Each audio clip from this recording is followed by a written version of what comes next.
सच्चिदानंद रूपाय विश्वोत्पत्त्यादिहेतवे तापत्रय विनाश श्री कृष्णाय वयं नमः।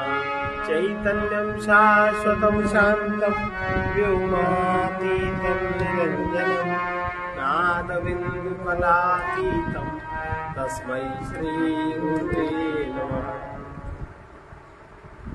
ये तत्वबोध का 5वां अध्याय, इसका शीर्षक है तत्वमसि। तत्वमसि का क्या भावार्थ है? तत्वमसि का भावार्थ क्या है? देखो, सामान्य रूप से जीव और ईश्वर में भेद जो प्रतीत होता है वो जीव के अज्ञान के कारण। यह अज्ञान किसी भी प्रकार से नहीं रहने देना चाहिए, किसी प्रकार से इस अज्ञान को मिटाना चाहिए।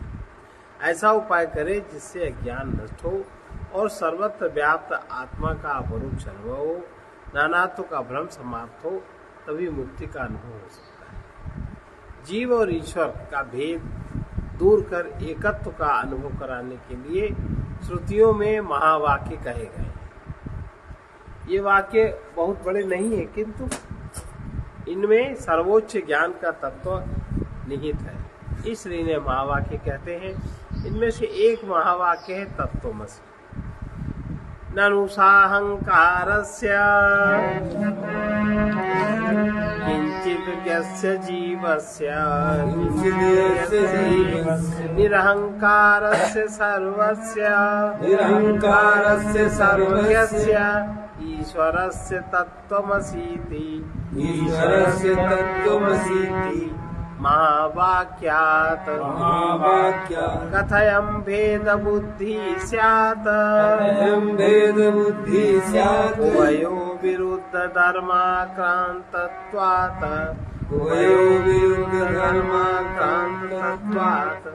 किंतु अहंकार वाला और अल्प ज्ञान वाला, जिसको अहंकार है वो अल्प ज्ञान वाला जीव और अहंकार रहित तथा सर्वज्ञ ईश्वर में तत्वमसि महावाक्य द्वारा अभेद बुद्धि कैसे हो?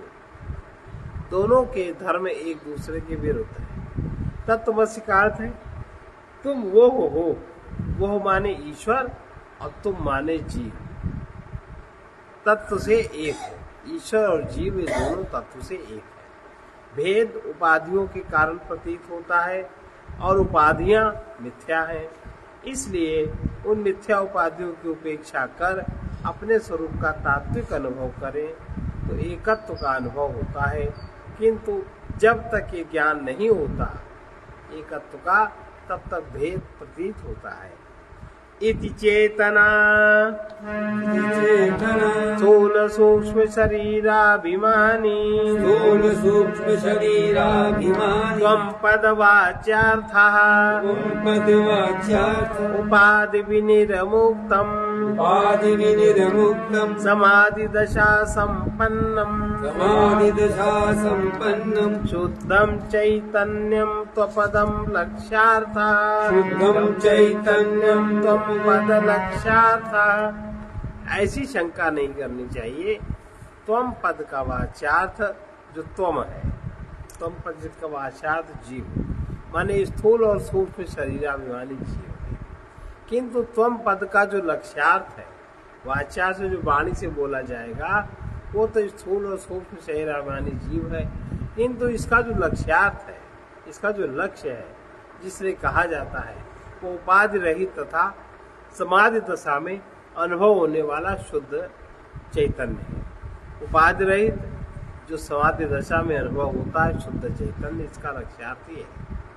यही बात पहले कह चुके हैं कि महावाक्य में आए तुम पद का अर्थ कैसे करना चाहिए। तुम का वाच्यार्थ या शाब्दिक अर्थ तो जीव ही होता है, जो स्थूल और सूक्ष्म शरीरों को ही अपना स्वरूप समझता है। किंतु यहाँ वाच्यार्थ स्वीकार करना उचित नहीं है, क्योंकि इससे वाक्य के अर्थ में संगत नहीं मिलती। इसका लक्ष्यार्थ करने से वेदांत मत प्रतिपादित होता है, इसलिए वही अर्थ बोध स्वीकार करना उचित है।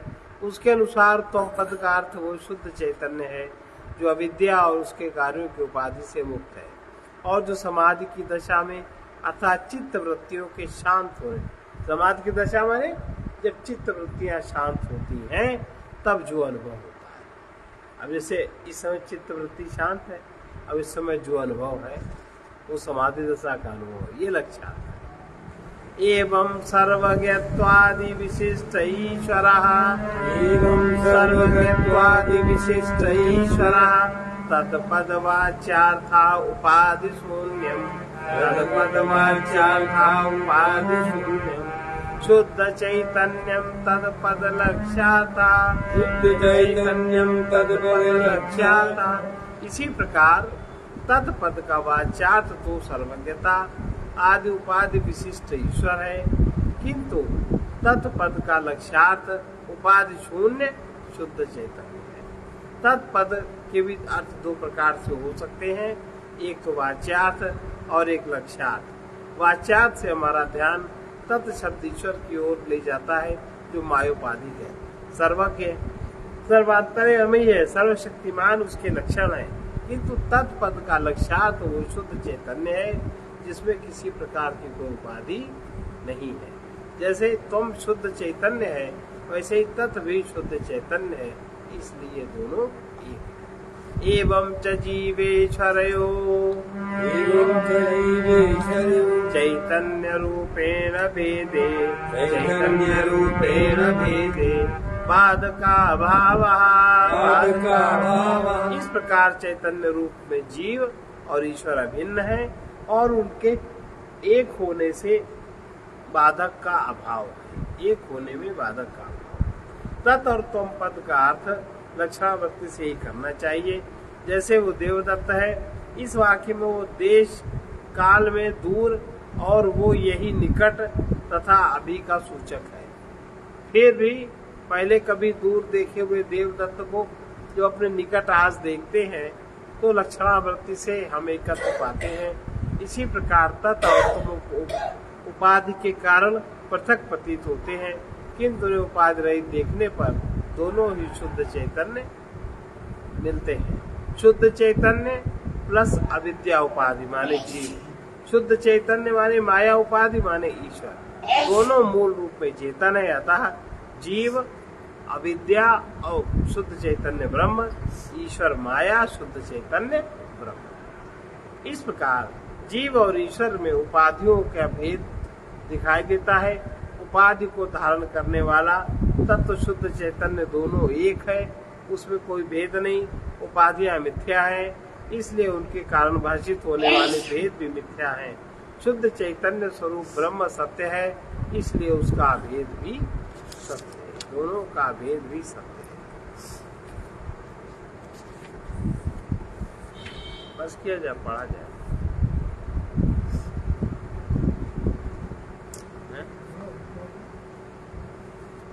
अब 6वां अध्याय है जीवन मुक्ति। जीवन में मुक्ति का, जीवन जीते शरीर रहते हुए मुक्ति का अनुभव कैसे हो। अपना उपाधि रहित शुद्ध चैतन्य स्वरूप का जब बोध हो जाता है, तब जीव भाव समाप्त हो जाता है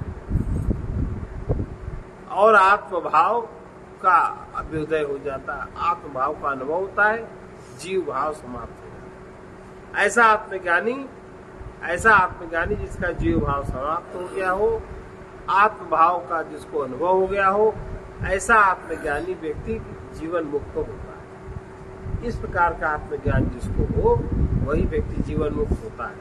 अब जीवन मुक्त के लक्षण क्या है?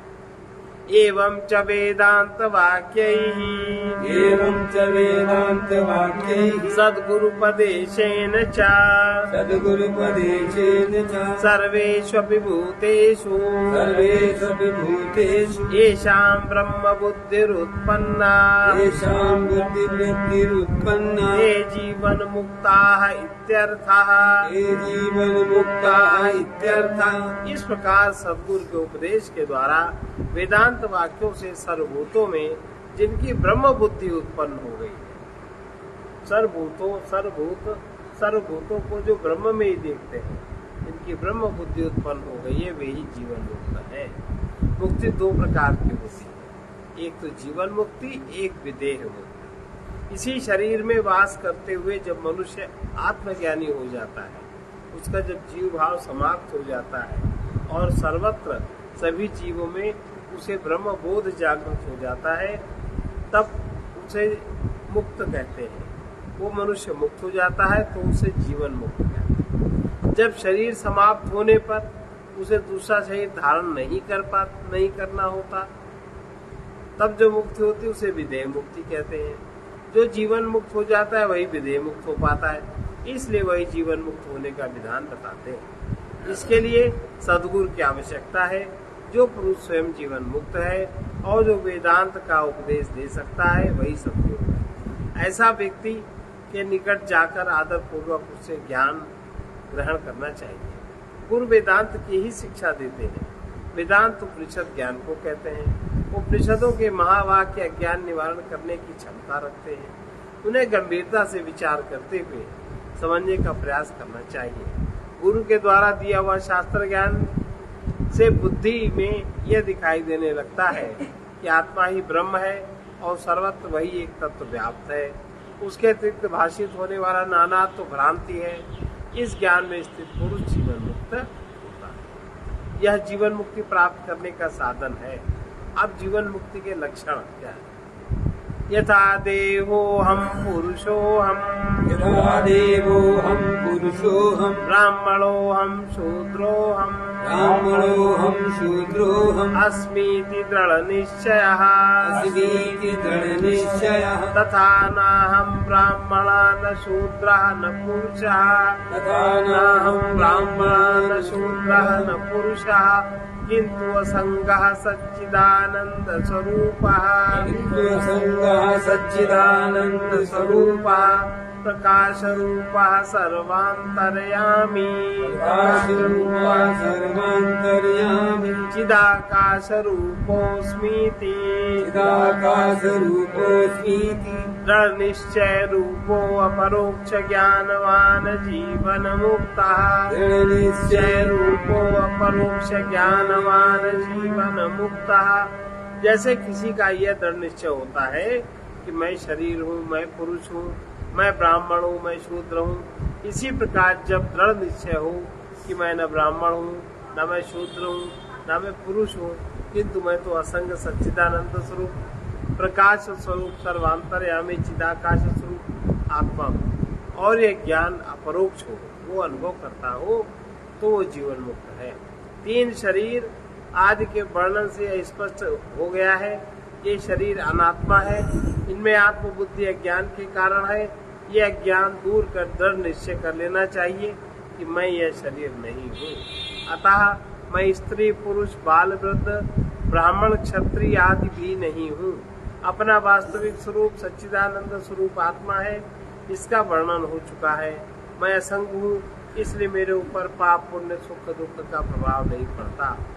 आत्म स्वरूप से मैं इस एक शरीर में ही नहीं वरन सर्वत्र व्याप्त अनंत हूँ। समस्त प्राणी लोक लोकांतर मुझ में स्थित है और मैं इन सबके अधिष्ठान रूप से व्याप्त हूँ, इसलिए मैं सर्वांतर्यामी हूँ। सब रूपों के अंदर अधिष्ठान रूप में स्थित रहकर उसका नियमन करने वाला अंतर्यामी होता है। मिट्टी घट का जल तरंग का अंतर्यामी है। मिट्टी घट के अंतर्यामी है और जल तरंग का अंतर्यामी है और ईश्वर जीव का अंतर्यामी है। इसी प्रकार मैं आत्मा समस्त सृष्टि का अंतर्यामी हूँ, ऐसा जानना चाहिए। आत्मा आकाश के समान अनंत व्याप्त है। यह चेतना का आकाश है, जड़ आकाश इसी पर आश्रित है। समस्त विश्व आकाश पर आश्रित है, इसलिए चिदाकाश माने चैतन्य आकाश आत्मा पर आश्रित है। आत्मा का ज्ञान 2 प्रकार का होता है, एक तो परोक्ष ज्ञान, एक अपरोक्ष ज्ञान। शास्त्र श्रवण के द्वारा बुद्धि में जो आत्मा की एक अवधारणा बनी वो परोक्ष ज्ञान है। जीवन मुक्ति के लिए वो पर्याप्त नहीं है, किंतु ज्ञान के सहारे अपने सत्स्वरूप का अनुसंधान कर जब हम आत्मा और ब्रह्म की एकता अनुभव कर लेते हैं तो इसे अपरोक्ष ज्ञान कहते हैं। अपरोक्ष ज्ञान अगले अध्याय में हम लोग कल सुनेंगे।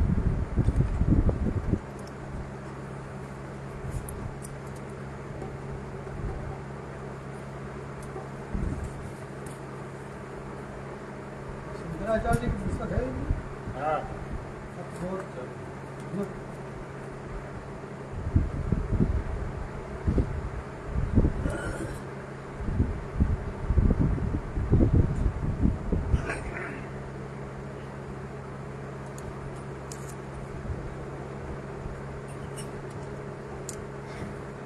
गुरु कृपा से ही ये सद्विचार आया, अब हमें और कुछ भी नहीं चाहिए। गुरु कृपा से ये सद्विचार आया, अब हमें और कुछ भी नहीं चाहिए। मैं न कर पाया जो वो उधार आया, मैं न कर पाया जो उधार आया, अब हमें और कुछ भी नहीं चाहिए। अब हमें और कुछ भी नहीं चाहिए। कामनाओं के पीछे बहुत दुख मिला, कामनाओं के पीछे बहुत दुख मिला, कामना पूर्ति का कुछ क्षणिक सुख मिला। कामना पूर्ति का कुछ क्षणिक सुख मिला, कामना छोड़ सुख दुख पार आया, कामना छोड़ सुख दुख के पार आया, अब हमें और कुछ भी नहीं चाहिए। अब हमें और कुछ भी नहीं चाहिए। गुरु कृपा से ये सद्विचार आया, गुरु कृपा से ही ये सद्विचार आया, अब हमें और कुछ भी नहीं चाहिए। अब हमें और कुछ भी नहीं चाहिए। यहाँ कितना ही ऐश्वर्य धन क्यों न हो, यहाँ कितना ही ऐश्वर्य धन क्यों न हो, यश सम्मान सुंदर तन क्यों न हो। यश सम्मान सुंदर तन क्यों न हो। समझ में सभी कुछ निसार आया, समझ में सभी कुछ निसार आया, अब हमें और कुछ भी नहीं चाहिए। अब हमें और कुछ भी नहीं चाहिए। गुरु कृपा से ये सद्विचार आया, गुरु कृपा से ही सद्विचार आया, अब हमें और कुछ भी नहीं चाहिए। अब हमें और कुछ भी नहीं चाहिए। खोज में जिसकी अब तक भटकता रहा, खोज में जिसकी अब तक भटकता रहा, वो वही था जहाँ मैं भटकता रहा। वो वही था जहाँ मैं भटकता रहा। बाद मुद्दत के आखिरी द्वार आया, बाद मुद्दत के आखिरी द्वार आया, अब हमें और कुछ भी नहीं चाहिए। अब हमें और कुछ भी नहीं चाहिए। मैं न कर पाया जो वो उधार आया, मैं न कर पाया वो उधार आया, अब हमें और कुछ भी नहीं चाहिए। अब हमें और कुछ भी नहीं चाहिए। जहाँ आकर कोई रंग रहता नहीं, जहाँ आकर कोई रंग रहता नहीं, तृप्त हो जाता फिर कुछ भी कहता नहीं। तृप्त हो जाता फिर कुछ भी कहता नहीं।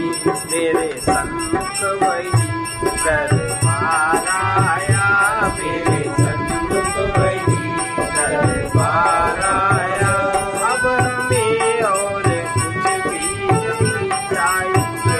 अब हमें और कुछ भी नहीं चाहिए। अपने में अपने प्रभु का पता मिल गया, अपने में अपने प्रभु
परमार्थ रूप अद्वितीय, भीतर बाहर के भेद से रहित परिपूर्ण ज्ञान ही गुरु तत्व है। वो सर्वांतरवर्ती सर्वथा निर्विकार है, उसी को भगवान कहते हैं। वही शुद्ध बुद्धि में जहाँ प्रकाशित होता है उसे ही सद्गुरु कहते हैं। जैसे दर्पण के पास जो वस्तु होती है उसका प्रतिबिंब बन जाता है, उसी प्रकार चेतना के समीप मन का प्रतिबिंब बन जाता है। सब खेल मन का है। मन के हटते ही शुद्ध चैतन्य आत्मा शेष रहता है। उस शुद्ध चिन्मात्र तत्व को जान लेना ये ब्रह्म ज्ञान है। तुम अहंकार के तथा मन के पीछे परम तत्व को जान लो तो अपने को मुक्त अनुभव करोगे। सर्वे भवन्तु सुखिनः, सर्वे सन्तु निरामयाः, सर्वे भद्राणि पश्यन्तु मा कश्चित् दुःखभाग्। कृष्णाय वासुदेवाय हरये परमात्मने प्रणतक्लेशनाशाय गोविन्दाय नमो नमः। उग्र वीर महाविष्णु ज्वलन्तं सर्वतोमुखं नृसिंहं भीषणं भद्रं मृत्युर्नमाम्यहम्। ॐ ह्रौं जूं सः ॐ भूर्भुवः स्वः ॐ त्र्यम्बकं यजामहे सुगन्धिं पुष्टिवर्धनम् उर्वारुकमिव बन्धनात् मृत्योर्मुक्षीयमामृतात्। ॐ स्वः ॐ भुवः भुः ॐ स्वः जूं असतो मा सद्गमय तमसो मा ज्योतिर्गमय मृत्योर्मामृतं गमय। ॐ पूर्णमदः पूर्णमिदं पूर्णात् पूर्णमुदच्यते पूर्णस्य पूर्णमादाय पूर्णमेवावशिष्यते। ॐ शान्ति शान्ति शान्ति।